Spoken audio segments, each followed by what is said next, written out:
അതിന്റെ ഒരു റീവിസിറ്റ് എന്ന് പറയാം. വലുതായിട്ട് അങ്ങനെ ഇല്ല, എന്നാലും 3D കൊള്ളാം. പഴയത് വെച്ച് നോക്കുമ്പോൾ എബോ ആവറേജ് ആണ്. അത്ര 3D ആയിട്ട് വലുതായിട്ടൊന്നും തോന്നിയില്ല. ഉറപ്പായിട്ടും കാണണം. പിന്നെ ഇങ്ങനെ 90s കിഡ്സ് എല്ലാം വളരെ ആവേശത്തോടെ കണ്ടിരുന്ന ജുറാസിക് പാർക്കിന്റെ പുതിയ അവതാരം ജുറാസിക് വേൾഡ് റീബർത്ത് റിലീസാണ്. സിനിമയിലുണ്ടെന്ന് സിനിമ കണ്ട പ്രശ്നം ചോദിച്ചു നോക്കാം. ഗ്രാഫിക്സ് ഒക്കെ അതേപോലെ തന്നെ നല്ല മെച്ചപ്പെട്ട ഗ്രാഫിക്സ് എല്ലാം അടിപൊളി. 3D അടിപൊളി. 3D വലുതായിട്ട് അങ്ങനെ ഇല്ല, എന്നാലും 3D കൊള്ളാം. ഇതുവരെ കണ്ടു വെച്ച് നോക്കുമ്പോൾ ഏതാ ബെറ്റർ അങ്ങനെ എന്തെങ്കിലും ഉണ്ടോ ബ്രോ ഇതിൽ? അങ്ങനെ നമുക്ക് മുമ്പത്തെ അല്ലേ ബെറ്റർ ആകും.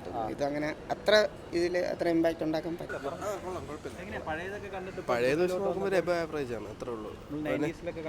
അതിന്റെ അത്ര ഒന്നും ഇല്ല, എന്നാലും തിയേറ്റർ എക്സ്പീരിയൻസ് തന്നെയാണ്. 3D ഡെപ്ത് ആണ്. നമ്മൾ അത് പണ്ടത്തെ കണക്ക് ഇങ്ങനെ പുറത്ത് വരുന്നില്ല, ഡെപ്ത് ആണ്. അതുകൊണ്ട് കൊള്ളാം. വിഷ്വലേക്ക് അടിപൊളിയാണ്. സ്റ്റോറിയൊക്കെ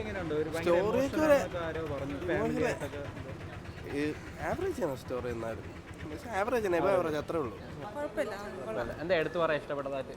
ഇഷ്ടപ്പെട്ടായിട്ട് ഗ്രാഫിക്സ് മൂവി അല്ല, നല്ലതാണ്. 3D ഒക്കെ എങ്ങനെ ഉണ്ടായിരുന്നു? 3D ആയിട്ട് വലുതായിട്ടൊന്നും തോന്നിയില്ല. 2D കാണാനേ ഉള്ളൂ അല്ലേ? 2D ഉള്ളു, അതിന്റെ വലിയ ഇതില്ല.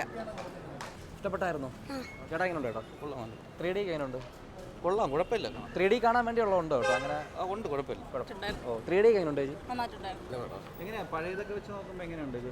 കുറച്ചുകൂടി എന്തുവാ അവരെടുത്തിരിക്കുന്ന രീതി പിന്നെ 3D ആയതുകൊണ്ട് അതിൻ്റെ ആ ഒരു ഇതുണ്ട്. പിന്നെ നല്ലൊരു കഥയുണ്ട്. ചുമ്മാ എടുത്ത് വെച്ചിരിക്കുന്ന ഒരു കഥയുണ്ട്. അല്ല, കഥയുണ്ട്, നല്ല കഥയുണ്ട്.